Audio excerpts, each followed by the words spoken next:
नमस्कार, मैं हूं राजीव। आज हम बात करेंगे निपॉन इंडिया के Nifty small cap 250 index fund की।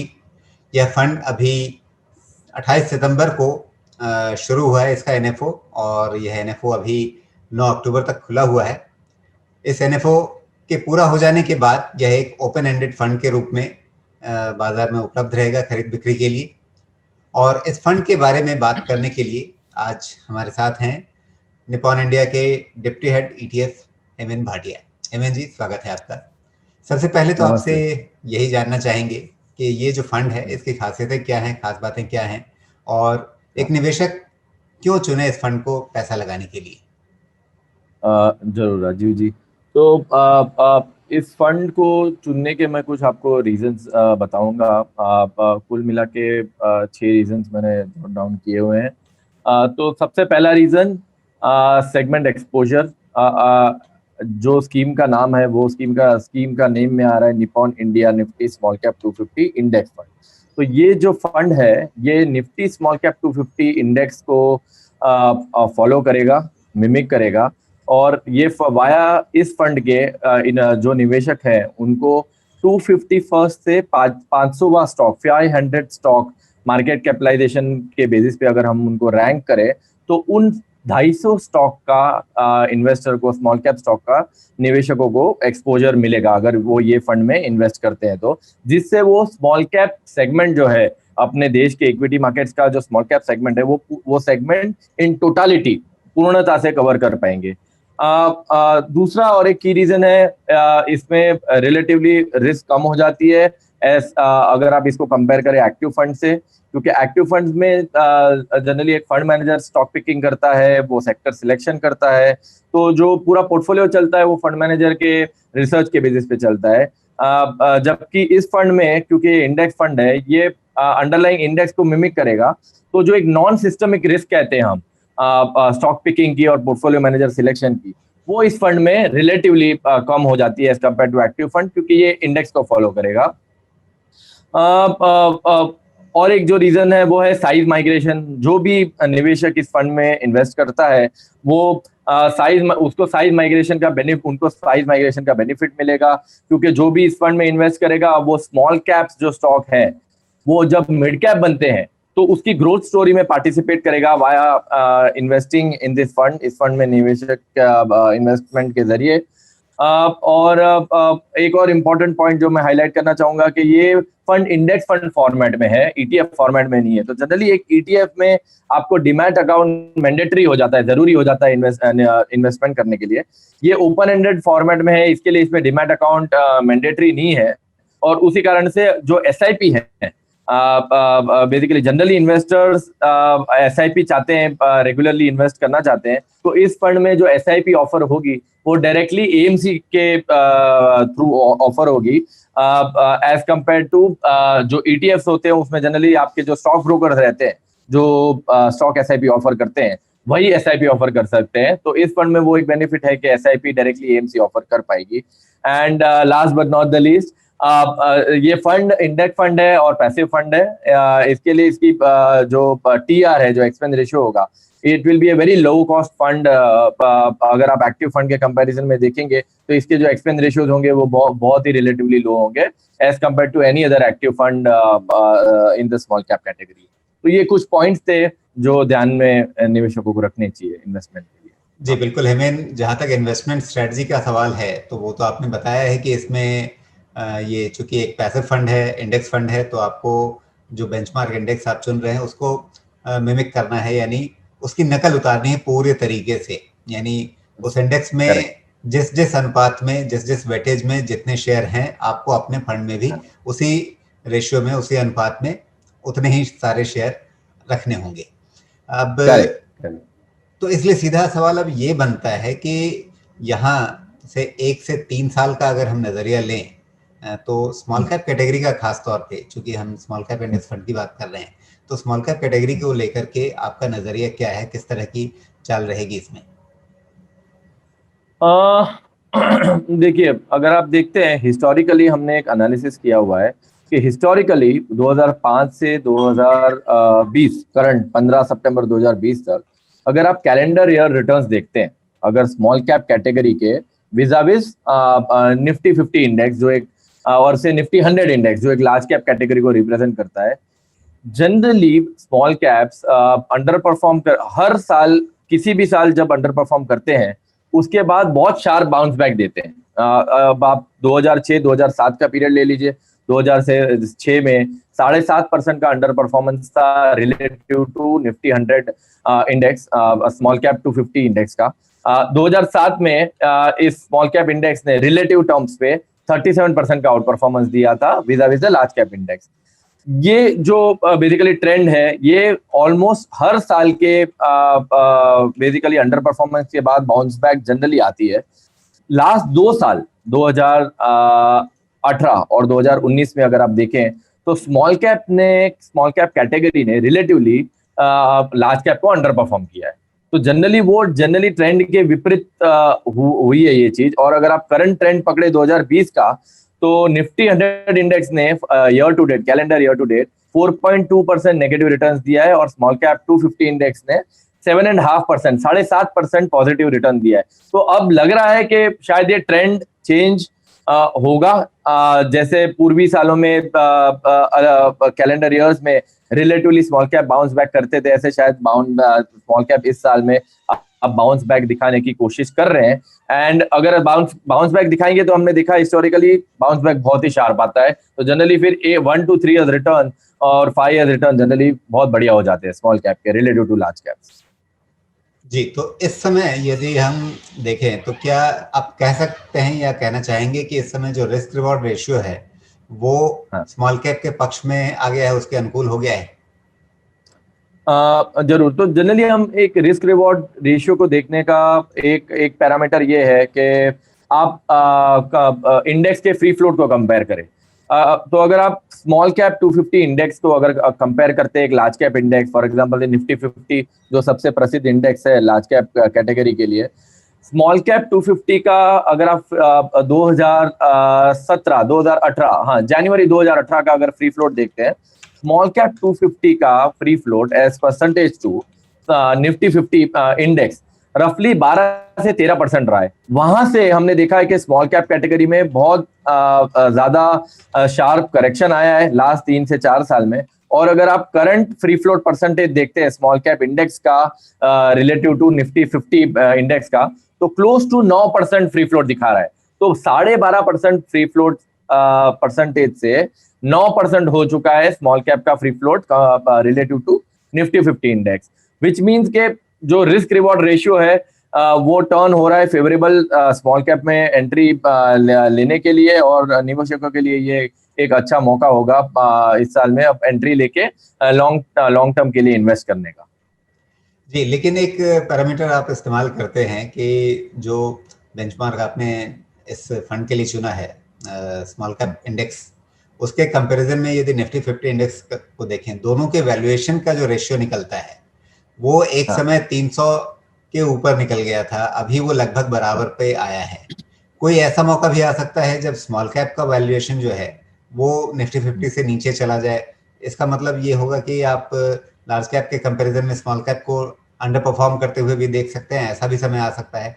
पिछले 2-3 साल में ऐसा नहीं दिखा है, क्योंकि 2-3 साल पहले देखें तो स्मॉल कैप की वैल्यूएशन बहुत ज्यादा 3 गुना हो गई थी लार्ज कैप के कंपैरिजन में। आज की तारीख में दोनों के वैल्यूएशन लगभग बराबर हैं, तो इस हिसाब से हम कह सकते हैं कि स्मॉल कैप थोड़ा कूल ऑफ हो गए हैं। लेकिन ये रिस्क तो आगे रहेगा कभी कभी कि शायद वैल्यूएशन के मोर्चे पे कभी स्मॉल कैप जो है वो लार्ज कैप के नीचे भी फिसल जाए अगर बाजार में कोई घबराहट आती है। हाँ, तो अगर वैल्यूएशन के माध्यम से देखें तो अगर हम उसको कंपेयर करें अगर प्राइस टू इक्विटी मल्टीपल जो बहुत पॉपुलर पैरामीटर है उसके बेसिस पे, तो ये एनालिसिस हमने की थी 12 months last 12 months trailing price to equity multiple के बेसिस पे कि एक स्मॉल कैप इंडेक्स ने निफ्टी 50 के कंपैरिजन में कैसे इसका प्राइस टू इक्विटी मल्टीपल रहा है। तो हिस्टोरिकली अगर आप देखें तो जो आपने राइटली पॉइंट आउट किया 3 से 4 साल पहले स्मॉल कैप इंडेक्स का प्राइस टू इक्विटी मल्टीपल एक पीक पे ट्रेड कर रहा था, ऑलमोस्ट कुछ 107 पी मल्टीपल दिखा रहा है बेस्ड ऑन एनएससी डेटा। ये 107 के पी मल्टीपल से जब स्मॉल कैप में करेक्शन आया वहां से ये P multiple small cap index, small cap 250 index का शार्प फॉल आके गिर चुका है 32 से 33 पी मल्टीपल पे। तो अगर आप पी मल्टीपल का करेक्शन देखें स्मॉल कैप का, क्लोज टू 70% पी मल्टीपल में फॉल आया है जून 2017 से करंट अगर हम डेटा पकड़ते हैं तो। और अगर लॉन्ग टर्म एवरेज पकड़ते हैं लास्ट 3 से 4 साल की, अगर प्राइस टू इक्विटी मल्टीपल की एवरेज पकड़ते हैं एक स्मॉल कैप 250 इंडेक्स की, average P multiple small cap index fund का था रफली, स्मॉल कैप इंडेक्स फंड का रफली था 60 का पी मल्टीपल था। तो अगर आप लॉन्ग टर्म एवरेज भी देखते हैं तो 60 के कंपैरिजन में करंटली 32 से 33 ट्रेड कर रहा है। तो उसमें भी अगर आप देखते हैं तो क्लोज टू 45-46% वो ट्रेड कर रहा है उसके लास्ट 3-4 साल के एवरेज के नीचे। तो वैल्यूएशन वाइज तो जो प्राइस टू इक्विटी मल्टीपल अभी जो करंटली ट्रेड कर रहा है वो काफी कंफर्ट दे रहा है, क्योंकि करेक्शन हो चुकी है लास्ट 3-4 साल में। प्राइस टू इक्विटी मल्टीपल भी कूल ऑफ हो चुका है रिलेटिव टू लार्ज कैप्स। तो लग रहा है कि मे बी ये ट्रेंड चेंजिंग ईयर होगा and maybe this small cap future में फिर से एक तेजी दिखाएगा, मतलब in line with previous calendar years. जी, लेकिन एक निवेशक को अगर जो इस फंड में पैसा लगाने के लिए चुनाव करते हैं, उनको किस तरह के रिस्क को ध्यान में रखना चाहिए? ऐसा ना हो कि इस फंड में पैसा लगाते समय जो इस फंड का रिस्क प्रोफाइल है और उनका अपना जो रिस्क प्रोफाइल है वो कहीं मिसमैच ना कर जाए। तो इसको ध्यान में रखते हुए आप किस तरह के रिस्क प्रोफाइल वाले इन्वेस्टर्स को कहेंगे कि हाँ ये फंड आपके लिए सही है? जरूर। सो अगर आप देखें तो ये जो स्मॉल कैप इंडेक्स फंड है ये अपने भारतीय बाजार का, भारतीय इक्विटी मार्केट का स्मॉल कैप कैटेगरी को रिप्रेजेंट करता है। तो जब इन्वेस्टर अपना पोर्टफोलियो कंस्ट्रक्ट करता है तो उसको अपने अपना जो अमाउंट है, जो पोर्टफोलियो है वो बिल्ड करना चाहिए अलग अलग एसेट क्लास में। तो आपके ऐसे एसेट क्लास आपके पोर्टफोलियो में इक्विटी भी होना चाहिए, फिक्स इनकम भी होना चाहिए, कमोडिटीज भी होना चाहिए, ताकि आपका एसेट एलोकेशन ठीक से हो और आपका पोर्टफोलियो लेवल पे आपके बेटर रिस्क एडजस्टेड रिटर्न हो। अब एक बार आप जब एसेट क्लास डिसाइड कर लेते हैं इक्विटी, फिक्स इनकम और कमोडिटी में कितना डालना है विद इन इक्विटीज, जो इक्विटी में आप ऑब्वियसली एक सेक्टर या तो एक फंड में निवेश नहीं रखेंगे, बेसिकली इन्वेस्ट नहीं करेंगे। आपको वो डाइवर्सिफाई करना चाहिए वहां पे भी with in large cap, mid cap and small cap category. तो जो इन्वेस्टर होता है अपने रिस्क प्रोफाइल के हिसाब से इन्वेस्टर को इसमें इक्विटी में इक्विटी का थोड़ा पोर्शन, बेसिकली मैं बोलूंगा अगर आपका इक्विटी में 100 रुपीज इन्वेस्टेड है तो एटलीस्ट आप यहाँ पे 10 से 15 रुपया, 10 to 15% आप अपना स्मॉल कैप कैटेगरी में लगा सकते हैं और बाकी आप लार्ज और मिड कैप कैटेगरी में लगा सकते हैं। ये एक मध्यम मॉडरेट रिस्क लेने वाले इन्वेस्टर के लिए ये हम परसेंटेज बता रहे हैं। लेकिन अगर आपका रिस्क टेकिंग कैपेबिलिटी ज्यादा है तो आप स्मॉल कैप में ज्यादा परसेंटेज इन्वेस्ट करके लार्ज और मिड कैप में रिलेटिवली कम परसेंटेज डाल सकते हैं। जी, अभी हाल में सेबी ने एक रेगुलेशन दिया था जिसमें ये कहा गया कि जो मल्टी कैप फंड हैं उनमें अब आगे चल करके जनवरी से लार्ज कैप, मिड कैप और स्मॉल कैप तीनों तरह के शेयरों में कम से कम 25% निवेश जरूर करना होगा। आज की तारीख में वो ज्यादातर फंड जो हैं वो लार्ज कैप में ज्यादा पैसा रखते हैं, मिड कैप में उससे कम रखते हैं, बहुत कम रखते हैं, और स्मॉल कैप में तो बिल्कुल ही कम रखते हैं। लेकिन शायद वो अपने बेंचमार्क इंडेक्स को भी मिमिक्री कर रहे होते हैं, क्योंकि बेंचमार्क में ही अगर देखें तो स्मॉल कैप का हिस्सा 5-6-7% से ज़्यादा नहीं होता और ज़्यादातर मल्टी कैप फंड जो हैं वो अपने पोर्टफोलियो में स्मॉल कैप में जो निवेश है वो 5-7-8% के आसपास रख करके चल रहे थे। लेकिन सेबी ने कहा कि आपको तीनों कैटेगरी में 25-25-25% रखना ज़रूरी होगा और इस निर्णय के चलते ये एक संभावना बनी है कि जितने मल्टी कैप फंड रहेंगे वो आने वाले महीनों में स्मॉल कैप में खास करके काफ़ी ज़्यादा पैसा लगाएंगे। तो इसके चलते एक ये संभावना या कुछ लोग इस तरह की अटकल देख रहे हैं कि शायद स्मॉल कैप शेयरों को खरीदने के लिए बहुत ज़्यादा पैसा आएगा और उतने ज़्यादा शेयर शायद क्वालिटी शेयर उपलब्ध नहीं होंगे। तो ऐसे में वैल्यूएशन इनका काफ़ी जंप कर सकता है, काफ़ी उछल सकता है। क्या इस तरह की संभावना आप भी देखते हैं? देखिए, जो सेबी का रेगुलेशन आया है उसके बेसिस पे एक्चुअली क्या डायरेक्ट इम्पैक्ट आएगा वो बताना तो मुश्किल है। लेकिन और एक्चुअली अगर हम इन्वेस्टर को सजेस्ट करते हैं कि शॉर्ट टर्म जो ये मार्केट में अलग अलग चीजें आती है, वो चीजें देख के आप स्मॉल कैप कैटेगरी में निवेश मत कीजिए, रादर इन्वेस्टर को एक लार्जर पिक्चर देखना चाहिए। तो ये मैं एनालिसिस आप इन्वेस्टर के सामने रखना चाहूंगा कि अगर हमने एक एनालिसिस की थी कि 2010 कैलेंडर ईयर 2010 से जनवरी 2010 से 15 सितंबर 2020 तक अगर इन्वेस्टर ने 5 या तो 7 साल के लिए, कोई भी 5 या तो 7 साल के पीरियड के लिए अगर निवेश किया होता और इन्वेस्ट करके स्मॉल कैप कैटेगरी में अगर इन्वेस्ट किया होता, तो स्मॉल कैप कैटेगरी के रिटर्न्स रिलेटिव टू निफ्टी 50 और पूरी मार्केट जो निफ्टी 500 रिप्रेजेंट करता है उसके कंपैरिजन में कैसे आते। तो वो एक इंटरेस्टिंग एनालिसिस है। अगर आप देखते हैं तो 5 और 7 साल का कोई भी अगर आप पीरियड पकड़े तो रफली 1 से 1.5% के रिटर्न का फर्क है स्मॉल कैप इंडेक्स के रिटर्न्स में विजाविस एक निफ्टी 50 लार्ज कैप इंडेक्स, और पूरी मार्केट भी पकड़ो अगर निफ्टी 500 में तो उसके बीच में। तो जनरली स्मॉल कैप हमने देखा है लॉन्ग टर्म में 5 और 7 साल के पीरियड में small cap category large cap और ओवरऑल मार्केट को आउट परफॉर्म करती है, और जनरली जो एनालिसिस हमने किया है उसमें रफली 1 से 1.5% का additional return small cap category में मिलता हुआ दिखा है अगर इन्वेस्टर इन्वेस्ट करते हैं अगर लॉन्ग टर्म के लिए। तो हमारा सजेशन ये रहेगा इन्वेस्टर को कि जब आप पोर्टफोलियो बिल्ड करते हो तो जो टेम्पररी चीजें चलती है वो आएंगी जाएंगी, लेकिन आपको आपका पोर्टफोलियो एक लॉन्ग टर्म के बेसिस पे बिल्ड करना चाहिए, और वो जान के बिल्ड करना चाहिए depending on the risk and the return. तो दैट्स इट। जी हेमंत, मैं आपसे यह सवाल इसलिए भी पूछ रहा था कि चूंकि आप अगर स्मॉल कैप शेयरों में अगर इस तरह का कोई वैल्यूएशन का एक उछाल आता है तो उसका असर जो है वो स्मॉल कैप इंडेक्स वाली कैटेगरी जो है, इस कैटेगरी के जितने फंड हैं या जितने भी स्मॉल कैप फंड हैं अपने आप में, चाहे वो इंडेक्स फंड ना भी हों, उन सब के परफॉर्मेंस पर इसका असर सामने आने वाला है। दूसरी चीज ये कि सेबी के इस नए नियम से स्मॉल कैप कैटेगरी के शेयरों में लिक्विडिटी काफी बढ़ने वाली है। यानी पहले जो एक समस्या ये होती थी, एक फंड मैनेजर के रूप में आपके सामने भी दिक्कत आती होगी कि कोई शेयर आपको पसंद आए, आप उसे बहुत खरीदना चाहें, पता चले इम्पैक्ट कॉस्ट को लेकर के आप डर जाते होंगे कि मार्केट में लिक्विडिटी नहीं है, हम थोड़ा सा भी खरीदने जाएंगे तो उस शेयर का भाव बहुत बढ़ जाएगा। लेकिन सेबी के इस फैसले से अगले कुछ महीनों के अंदर चाहे जो भी हो, एक इमीडिएट इम्पैक्ट चाहे जो भी हो, लेकिन लॉन्ग टर्म नतीजा ये निकलने वाला है कि स्मॉल कैप कैटेगरी के अंदर लिक्विडिटी काफी सुधरने वाली है। यानी पहले जैसा ये डर नहीं रहेगा कि थोड़ा सा खरीदने गए और भाव एकदम से उछल गया, क्योंकि तमाम मल्टी कैप कैटेगरी के फंड भी स्मॉल कैप में काफी अच्छी प्रेजेंस रखेंगे, तो इसके चलते लिक्विडिटी बढ़ने वाली है। तो इसका एक ओवरऑल इस कैटेगरी पे क्या सकारात्मक असर आएगा? देखिए, इस पे मैं आपको ये बताना चाहूंगा कि एक एक्टिव फंड के कंपैरिजन में जहाँ पे एक फंड मैनेजर स्टॉक चूज करता है और वो ओवरवेट अंडरवेट उस स्टॉक को ओवरवेट और अंडरवेट करता है एक बेंचमार्क जो बेंचमार्क यूज कर रहा है वो उसके कंपैरिजन में, तो वहां पे एक फंड मैनेजर की कॉल आ जाती है कि उसको उस स्टॉक में ज्यादा से ज्यादा परसेंटेज लगाने हैं। तो जनरली जो फंड मैनेजर्स होते हैं, जो स्टॉक्स होते हैं वो लिमिटेड होते हैं सारे फंड मैनेजर्स को चूज करने के लिए, एंड जो लिमिटेड स्टॉक्स होते हैं वही चेस किए जाते हैं, सारे फंड मैनेजर उन्हीं को चेस करते रहते हैं।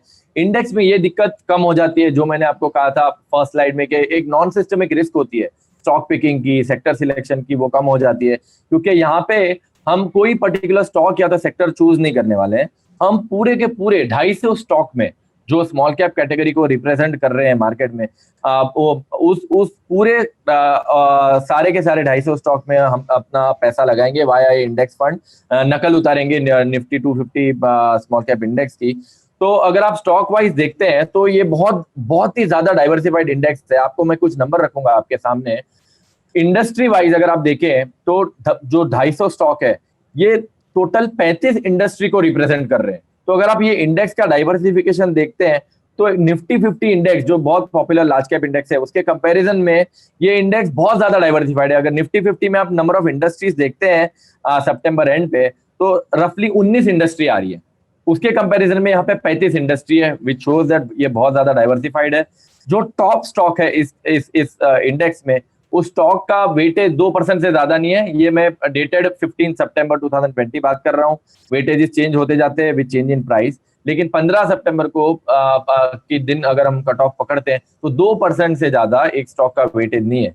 और ओवरऑल अगर हम टोटल स्टॉक का वेटेज पकड़ते हैं तो जो टॉप 50 स्टॉक्स है 250 में से 251 टू 300वां रैंक जिस स्टॉक का आता है, वो स्टॉक रफली 45% रिप्रेजेंट कर रहे हैं in terms of the index weightage, which means जो बैलेंस 200 स्टॉक है वो करीब से करीब 55% रिप्रेजेंट कर रहे हैं। तो ये सब पैरामीटर से ये दिखता है कि जो इंडेक्स फंड है, ये जो इंडेक्स है, ये बहुत ही वेल डाइवर्सिफाइड है। और बेसिकली जो डाउन द लाइन आप जितने स्टॉक्स जाते हैं तो स्टॉक्स के वेटेज भी कम होते जाते हैं, स्टॉक्स का मार्केट कैप भी कम होता जाता है। इसके लिए इंडेक्स फंड में relatively as compare to active fund जो स्टॉक पिकिंग की दिक्कतें आती है वो रिलेटिवली कम आएगी, क्योंकि इसमें कॉन्सेंट्रेशन लिटरली है ही नहीं, बहुत ज्यादा डाइवर्सिफिकेशन है। जी बिल्कुल, इसमें विविधीकरण का, डाइवर्सिफिकेशन का एक अच्छा फायदा तो जरूर मिलेगा और उसके आंकड़े आपने सामने रखे। हेमंत, आपने इस बातचीत के लिए समय निकाला, आपका बहुत बहुत धन्यवाद। और आशा करते हैं कि आपके इस फंड को सफलता मिले अच्छी, और आगे भी निवेशकों के लिए ये फंड फायदेमंद साबित हो। Thank you.